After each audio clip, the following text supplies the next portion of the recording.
ഗ്രാമിക ന്യൂസിലേക്ക് സ്വാഗതം.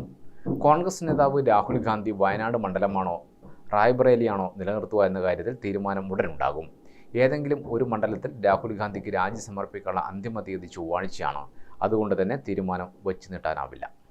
2 മണ്ഡലങ്ങളിൽ വിജയിച്ചാൽ ഏത് മണ്ഡലം നിലനിർത്തും എന്നതിൽ വിജയിച്ച് സർട്ടിഫിക്കറ്റ് കൈപ്പറ്റി 14 ദിവസത്തിനുള്ളിൽ തീരുമാനം അറിയിക്കണമെന്നാണ് ചട്ടം. അങ്ങനെ വരുമ്പോൾ ഏതെങ്കിലും ഒരു മണ്ഡലത്തിൽ രാഹുൽ ഗാന്ധിക്ക് രാജി സമർപ്പിക്കാനുള്ള അന്തിമ തീയതി ചൊവ്വാഴ്ചയാണ്. വയനാട് ഒഴികെയും റായ്ബറേലി നിലനിർത്തുകയും ചെയ്യും എന്നാണ് കോൺഗ്രസിലെ ധാരണ. റായ്ബറേലി സീറ്റ് നിലനിർത്താനും പ്രതിപക്ഷ നേതൃസ്ഥാനം ഏറ്റെടുക്കാനും പ്രവർത്തക സമിതി രാഹുലിനോട് ആവശ്യപ്പെട്ടിരുന്നു. വയനാട് മണ്ഡലം സന്ദർശിച്ച രാഹുൽ ഏത് മണ്ഡലം ഒഴിയണമെന്നതിൽ ധർമ്മസങ്കടമാണെന്ന് വ്യക്തമാക്കിയിരുന്നു. ഉത്തരേന്ത്യയിൽ ശ്രദ്ധ കേന്ദ്രീകരിക്കേണ്ടതിന്റെ ആവശ്യകത കൂടി കണക്കിലെടുത്താവും തീരുമാനം. 17 സീറ്റിൽ യുപിയിൽ മത്സരിച്ച കോൺഗ്രസ് 6 സീറ്റിൽ വിജയിച്ചിരുന്നു. 7 കേന്ദ്രമന്ത്രിമാരെ തോൽപ്പിച്ച് ഇന്ത്യ സഖ്യം യുപിയിൽ മികച്ച വിജയം നേടിയതോടെ സംസ്ഥാനത്തെ പാർട്ടി പുനരുജ്ജീവിപ്പിക്കാനാണ് രാഹുലിന്റെ ശ്രമം. വയനാട് രാജിവെച്ചാൽ വീണ്ടും തെരഞ്ഞെടുപ്പ് നടത്താൻ 6 മാസം വരെ തെരഞ്ഞെടുപ്പ് കമ്മീഷന്റെ മുന്നിൽ സമയമുണ്ട്. വയനാട് ഒഴിവ് വന്നാൽ പ്രിയങ്കയ്ക്കാണ് മുൻതൂക്കം. പ്രിയങ്കയുടെ സ്ഥാനാർത്ഥിത്വത്തിലൂടെ വയനാട് സീറ്റുമായി ബന്ധപ്പെട്ട വിവാദങ്ങൾ തടയാമെന്നും കോൺഗ്രസ് കണക്കുകൂട്ടുന്നു.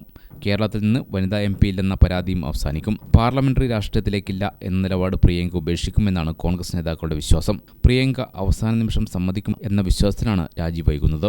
News desk Gramika.